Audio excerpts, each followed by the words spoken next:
இன்றே டவுன்லோட் செய்து உங்கள் ஃபேவரட் ஷோக்களை என்ஜாய் பண்ணுங்க. இன்னைக்கும் திருமணம் அப்படின்னு பேசும்போது முடி இருக்கவங்க தான் ப்ரெஃபரன்ஸ் அப்படின்னு இருக்கா, இல்லை முடி இல்லாட்டி ஓகே அப்படின்னு இருக்கா? வெளிப்படையாக உங்களுக்கு மனசு தோணுதா சொல்லலாம். முடி மஸ்ட் ட்ரை முடி must தான். முடி மஸ்ட். Okay, good. ஓகே, வேற? சார் மேரேஜ்னு வரப்ப கண்டிப்பாக முடி இருக்கணும்னு தாங்க சார் யோசிப்பாங்க. சில பேர் வேணால் முடி இல்லாமல் மேரேஜ் பண்ணிக்கிறேன்னு சொல்லுவாங்க சார். பிஃபோர் லைஃப் நம்ம சூஸ் பண்ணாலும் ஆஃப்டர் மேரேஜ் அப்போ அந்த அண்ணா சொல்கிற மாதிரி டைவர்ஸ் ஆகிற சுச்சுவேஷன் வர இப்போதைக்கு நிறைய வாய்ப்பு இருக்குது சார். சரி, சும்மா ஒரு பர்சனல் சாய்ஸாக உங்களோட சாய்ஸ் சொல்லுங்களேன். இப்போ நீங்கள் வந்து ஒரு முடி இல்லாத ஒருத்தரை திருமணம் செய்வீங்களா? எனக்கு ஓகே தான் முடியலண்ணா. முடி வச்சு நம்ம ஒன்றுமே பண்ண போகிறது கிடையாது. எப்படி இருந்தாலும் எல்லாருக்குமே முடி கொட்டும் தான்.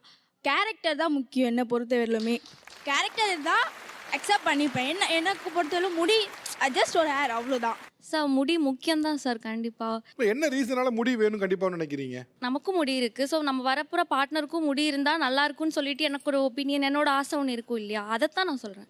ஓகே, இல்லை உங்கள் ஆசையை நான் தப்பு சொல்லலை. இப்போது முன்னெல்லாம் வந்து பெண்கள் வந்து ஒரு ஒரு ஒரு மாப்பிள்ளை தேடுறேன்னா அந்த மாப்பிள்ளை என்ன சொல்லுவாங்கன்னா, என்னைய புரிஞ்சு நடந்துக்கிறது அப்படின்னு ஒன்று வைப்பேன். ஒரு வெயிட்டேஜ்னு வச்சுப்பீங்களேன். ஒரு மாப்பிள்ளை பார்க்கும்போது வெயிட்டேஜ் வைப்பாங்க. நல்ல சம்பளம், சென்னையில் சொந்த வீடு, சொந்த காரு அப்படின்னு ஒரு அப்படி வெயிட்டேஜ் வச்சிங்க அப்படின்னா முடிக்கு எவ்வளோ வெயிட்டேஜ் வைப்பீங்க? முடிக்கு வந்து ஒரு 6 வைக்கலாம். ஏன்னா அது ஆப்வியஸாக போகிறது தான். கண்டிப்பாக 10க்கு ஒரு 6 வைக்கலாம். ஏன்னா கண்டிப்பாக அது போயிடும். ஏன்னா எனக்குமே போயிடும். 10க்கு 6 ஜாஸ்தி தாம்மா. நீங்கள் 10க்கு 6 வைக்கிறது ஜாஸ்தி தான். நீங்கள் தான் கம்மியாக வச்சிருக்க மாதிரி 6 வச்சா போதுங்க மாதிரி சொல்கிறீங்க. சார் முடின்றது வந்து ஒரு விஷயமே கிடையாது சார். மனசு தான் காரணம். இப்போ அவர் கல்யாணம் ஆகிட்டு கல்யாணத்துக்கு அப்புறம் முடி கொட்டிட்டு பிறகு அவரே சொன்னார், எனக்கு ஒரு டைவர்ஸ் ஆகிடுச்சு, ஒரு கல்யாணம் சொன்னார். இன்னொரு பொண்ணு என்ன சொன்னாங்க, எனக்கு மனசு இருந்தால் போதும், மூளை இருந்தால் போதும், முடி வேண்டாம்னு சொன்னாங்க. அது மாதிரி எத்தனையோ பெண்கள் இருக்காங்க.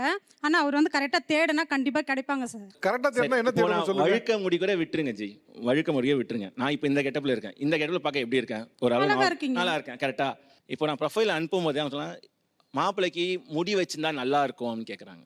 After marriage no worries, but before marriage people are expecting. That's a true. பொண்ணுங்க அப்படின்னு அவங்க பாயிண்ட் ஆஃப் வியூவில் பார்த்தா அவங்க ஓகேன்னு தான் சார் சொல்லுவாங்க. மேபி ரிலேட்டிவ்ன்றாலனா அவங்க வேண்டாம் அப்படின்ற மாதிரி சொல்லியிருப்பாங்களா? அது மேபி லவ் மேரேஜாக வந்து அவங்க வந்தாங்கன்னா சில கேர்ள்ஸ் அக்செப்ட் பண்ணிப்பாங்க. நான் இல்லைன்னு சொல்லவே இல்லை. அது நான் அக்செப்ட் பண்ணிக்கிறேன், இல்லைன்னு சொல்லவே இல்லை. பட் ஒரு அரேஞ்ச் மேரேஜாக நீங்கள் ஒரு ப்ரொஃபைலை ஒரு வீட்டில் ஒருத்தர் போய் குடிக்கிறீங்க அப்படின்னா டக்குன்னு முடி இல்லைன்னு ஃபர்ஸ்ட் பாயிண்ட் இஸ் ரிஜெக்ஷன் தான். பாடி ஷேமிங் பண்ணுறவங்கள நீங்கள் அக்செப்ட் பண்ணிக்காதீங்க அப்படின்னு சொல்லிட்டு சொல்கிறாரு பார்த்தீங்களா. இப்போது நம்ம ஒரு சொசைட்டியாக வந்து பார்த்திங்கன்னா கருப்பாக இருக்கிறவங்கள வந்து கிண்டல் பண்ணக்கூடாது, உடம்பாக இருக்கிறவங்கள கிண்டல் பண்ணக்கூடாது அப்படிங்கிறத, இந்த வார்த்தையை நீங்கள் யூஸ் பண்ணக்கூடாது அப்படின்னு நம்மளுக்கு நிறைய பேர் அதை சொல்லி அதை வந்து ஒரு பேசு பொருளாக மாறி அதுக்கப்புறமா தான் வந்து பார்த்திங்கன்னா இப்போ அதை வந்து பேசாமலே வந்திருக்கோம். ப்ளஸ் சைஸ் அப்படிங்கிற அந்த வார்த்தையே வந்து எப்போ உருவாச்சு அப்படின்னா அதை வந்து ஒரு ட்ரோலாக இல்லை அது உருவக்கிளையாக பாடி ஷேமிங்காக அதை பண்ணக்கூடாது அப்படிங்கிற அந்த ஒரு விஷயந்தான் இப்போ அதுக்கு வந்து ப்ளஸ் சைஸ், டார்க் ஸ்கின் அப்படின்ட்டு அதுக்கான ஒரு வார்த்தை ஒன்று காயின் ஆகி இப்போ அது வந்து யூஸ் ஆகிட்டு இருக்கு.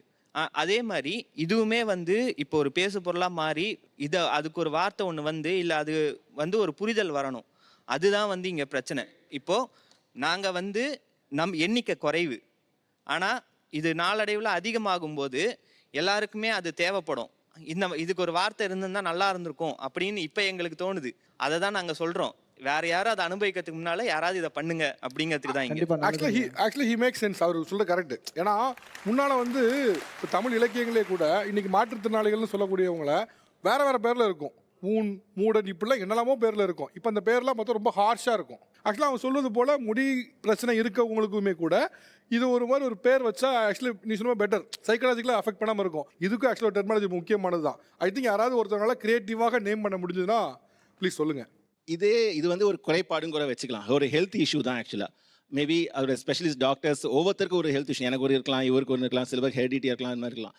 ஏன் லேடிஸ்க்கு முடி கொட்டுற ப்ராப்ளம் இல்லையா? முடி அவங்களுக்கும் நிறைய பால்லாம் இல்லை, கொஞ்சம் ஒரு 30 ஏஜில் இருக்கவங்களுக்கு நிறைய ஏரி தான் இருக்குது. அப்படி இருக்கும்போது இங்கே செலெக்ஷன்லேயே பார்த்தீங்கன்னா வெறும் ஜென்ஸ் மட்டும் தான் உட்கார வச்ச மாதிரி எனக்கு ஒரு ஃபீல். ஏன் அவங்களோட ப்ராப்ளம் என்னன்னு யாரும் சொல்லியிருக்க மாட்டாங்க லேடிஸ் சைடு. அவங்க யாரும் வரலன்னு நினைக்கிறேன். ட்ரை பண்ணாங்க, டீம் ட்ரை பண்ணாங்க. But I think they are not interested நினைக்கிறேன். அவங்களால வர முடியல. மேபி அவங்க வெளியில் காட்டிக்க வேணாம் இருக்கலாம். But I feel that. So பால் மென் சொல்லும்போது அந்த டேர்ம் வந்து பேசிக்காகவே மென்னுக்கு மட்டும்தான் சொட்டை அப்படிங்கிற வார்த்தை மாதிரி வருது ஆக்சுவலாக. இந்த ஹேர் லாஸ் ப்ராப்ளம் அப்படிங்கிறது எவ்வளோ காமன் அண்ட் இந்தியாவில் குறிப்பாக தமிழ்நாட்டில் இது எவ்வளோ பெரிய ப்ராப்ளமாக உருவெடுத்துன்னு நினைக்கிறீங்க? ஆக்சுவலி நீங்கள் பார்த்தீங்கன்னா ஹேர் லாஸ் ப்ராப்ளம்ன்றது இன்னைக்கு ரொம்ப காமன். 18 இயர்ஸ்லேருந்தே நம்மளுக்கு வந்துட்டு ஹேர் லாஸ்ன்றது ஸ்டார்ட் ஆகிட்டு இருக்கு. ரெண்டாவது இன்னைக்கு இருக்கிற வந்துட்டு நம்ம food style, they don't know what is the right foot. அந்த நியூட்ரிஷன் எது, அந்த ரைட்டான ஃபுட் எது, எல்லாருமே டேஸ்ட்டுக்காக சாப்பிட்றாங்களே தவிர ஒரு நியூட்ரிஷன் ஒரு நல்ல லைஃப் ஸ்டைலுக்காக யாரும் சாப்பிட்றதில்ல. ஜிம், ஒர்க் அவுட் ஒரு 2 days 3 days பண்ணுறது, இல்லை ஒரு 1 month பண்ணுறது, அதுக்கப்புறமா அது குவிட் பண்ணுறது. So these are the major reasons. இதெல்லாம் நீங்கள் பார்த்தீங்கன்னா ஆக்சுவலாக இதை வந்துட்டு நீங்கள் ரியலாக கனெக்ட் பண்ணிங்கன்னா நம்மளோட ஆன்சிஸ்டர்ஸ் அவங்களுக்கெல்லாம் வந்துட்டு ஹேர் லாஸ் ரொம்ப கம்மியாக இருந்துச்சு. எதுக்கு? அவங்க வந்துட்டு கரெக்டாக நம்ம வந்துட்டு சர்க்கேடியன் ரிதம்ன்ட்டு சொல்லுவோம். இது காலையில் நம்ம சூரியன் உதிக்கிறப்பையும் நைட்டை வந்துட்டு சன்செட் ஆகிறதுக்கு முன்னாடி அவங்க அதுக்கப்புறம் சாப்பிட மாட்டாங்க. 8 மணிக்குள்ளே எல்லாரும் தூங்கிடுவாங்க. 4 மணிக்கு காலையில் எழுந்து அவங்க வந்துட்டு அவங்க வேலைங்களை பார்ப்பாங்க. அது கூடவே வந்துட்டு முன்ன நாளோட ரைஸை சாப்பிடுவாங்க. ஃபர்மெண்டட்னு சொல்லுவோம் நம்ம. ஃபர்மெண்டேஷன் எதுக்கு? நம்மளோட டைஜஸ்டிவ் சிஸ்டம், கட் ஹெல்த்னுட்டு நம்ம இன்னைக்கு என்ன சொல்கிறோமோ அந்த கட் ஹெல்த்தை வந்துட்டு ஆல்ரெடி ஃபாலோ பண்ணுவாங்க அவங்க. அதனால தான் அவங்க வந்துட்டு 90 years 100 years 120 years 10 குழந்தைங்க 15 குழந்தைங்க இருந்தாலும் they were all very healthy. இப்போ தமிழ்நாட்டில் எத்தனை பேர்ல ஒருத்தருக்கு ஒரு ஹேர் லாஸ் இருக்கு? 100ல வந்துட்டு இன்னைக்கு ஆல்மோஸ்ட் ஒரு 20%. 100ல 20 பேர் hair loss. Yes. Hair loss இதில் வந்துட்டு 2 விதம் இருக்குது. ஹேர் ஃபால்ன்றது இருக்குது, ஹேர் லாஸ்ன்றது. ஹேர் லாஸ்ன்றது அட்வான்ஸ் ஸ்டேஜஸ், பால்ட்னஸ் ஆகிறது ஹேர் லாஸ்ன்னுட்டு நம்ம சொல்லுவோம். ஏன்னா அவங்களுக்கு வந்துட்டு ஹார்மோனல் இம்பேலன்ஸ். இப்போ இருக்கிற யங்ஸ்டர்ஸில் இதுதான் பிக்கஸ்ட் இஷ்யூ. ஓகே, ஆக்சுவலாக இப்போ இந்த ஹேர் டிரான்ஸ்பிளான்ட்லேயே டாக்டர் நிறைய இப்போ ஸ்கேமும் கூட பார்க்குறோம். ஸோ இதில் எவ்வளோ விஜயலாக இருக்கணும், எதை பார்க்கணும்னு நினைக்கிறீங்க? பேசிக்காக வந்துட்டு நம்ம ஒரு விஷயம் நம்ம அண்டர்ஸ்டாண்ட் பண்ணிக்கணும். நம்ம ஹேர் லாஸு நீங்கள் எந்த கிளினிக் போனாலும் ஃபஸ்ட்டு நீங்கள் கேட்க வேண்டிய கொஷின், எதுக்காக எனக்கு ஹேர் லாஸ் ஆகுது? If he is a right surgeon, if he is a right doctor, he should give you the answer. ஆனால் இன்னைக்கு எப்படி இருக்குன்னா, நான் பார்த்த வரைக்கும் நிறைய சலூன்ஸில் கூட ஹேர் டிரான்ஸ்பிளான்ட் நடக்குது. பட் அது ஸ்டெரைலாக இருக்காது. டெஃபினட்டாக இருக்காது. இன்ஃபெக்ஷன் வரும்ல அப்போ? Definite. But there should be some regulatory body. அது வந்துட்டு கண்ட்ரோல் பண்ண வேண்டியது டெஃபினட்டாக மெடிக்கல் டிபார்ட்மெண்ட். ஸோ அந்த மாதிரி நம்ம ஜனங்க என்ன பண்ணுறாங்க, டிஸ்கவுண்ட். இன்னைக்கு வந்து நீங்கள் புக் பண்ணிங்கன்னா உங்களுக்கு ஸ்பாட்டில் 3 PRP ஃப்ரீ. இன்னைக்கு நீங்கள் புக் பண்ணிங்கன்னா உங்களுக்கு unlimited hair transplant. Unlimited hair transplant யாருமே பண்ண முடியாது. ஏன்னா உங்களுக்கு எத்தனை கிராஃப்ட் இருக்கோ அந்த கிராஃப்டை தான் நான் வந்துட்டு டிரான்ஸ்பிளான்ட் பண்ண முடியுமோ தவிர அன்லிமிட்டெட்ன்றதுக்கு இது ஒன்றும் it's not a meals or something. So ஒரு ரைட்டான சர்ஜனை நம்ம சூஸ் பண்ணுறப்போ நம்ம பார்க்க வேண்டியது அவங்களோட ரிசல்ட்ஸ், அவங்களோட ரிவ்யூஸ், வெரி இம்பார்ட்டன்ட் திங் அவங்களோட நாலேஜ். இப்போது எப்படி ஆயிருக்குன்னா நல்ல இன்டீரியர்ஸ், நல்ல ஒரு அட்வர்டைசிங், ஃபேன்சியாக பேசுறது, இது பற்றி தான் வந்துட்டு ஜனங்க அட்ராக்ட் ஆகுறாங்களே தவிர they are not able to understand. இப்போ நான் சின்ன வயசுலலாம் இருக்கிறப்போ நான் ஒரு டாக்டர்கிட்ட போவேன். அந்த டாக்டர்கிட்ட வந்துட்டு இந்த வுட்டன் பெஞ்ச் இருக்கும், 5 ரூபா தான் சார்ஜ் பண்ணுவார். That means is not good, he was the best.